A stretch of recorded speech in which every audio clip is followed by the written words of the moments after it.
বন্ধুরা, পেটের মধ্যে সূচে ডন মারছে, দেখতে তো পেটটা অবশ্য দেখতে পারবো না। যাই হোক, পেটের মধ্যে সূচে ডন মারছে। দেখো কি মানুষ, সকাল সকাল আমি এত কাজকর্ম করলাম আর আমাকে রেখে এত কিছু, দেখো কত কিছু সব নিয়ে খেতে বসে আছে। আমার পেটের মধ্যে সূচে ডন মারছে আর নিজে আমাকে রেখে সূচোদের মতো খেতে বসে আছে। আমি দেখো, ভাত তো বেড়েই দিলাম, দেখতে পাচ্ছ, সূচোর থেকেও খারাপ আমাকে রেখে সূচোর মতো খাচ্ছে। দেখো, আর দেখো আমার পা থেকে আমি কিন্তু স্টাডি করি না। আর খাওয়া দাওয়ার মেনু তো তোমরা দেখলে কি কি আছে। শাক ভাজার মধ্যে ঘাস।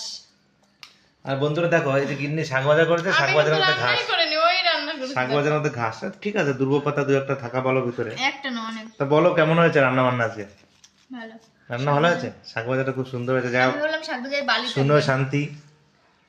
আর যেহেতু গিন্নি একটু প্রবলেম ছিল, অ্যাক্সিডেন্ট করেছিল, তোমরা দেখেছিলে ভিডিওতে, যার জন্য আমি করছি সব কাজকর্ম। তা খাও, ঠিক আছে, পেট ভরে খাও, তাড়াতাড়ি সুস্থ হয়ে যাও।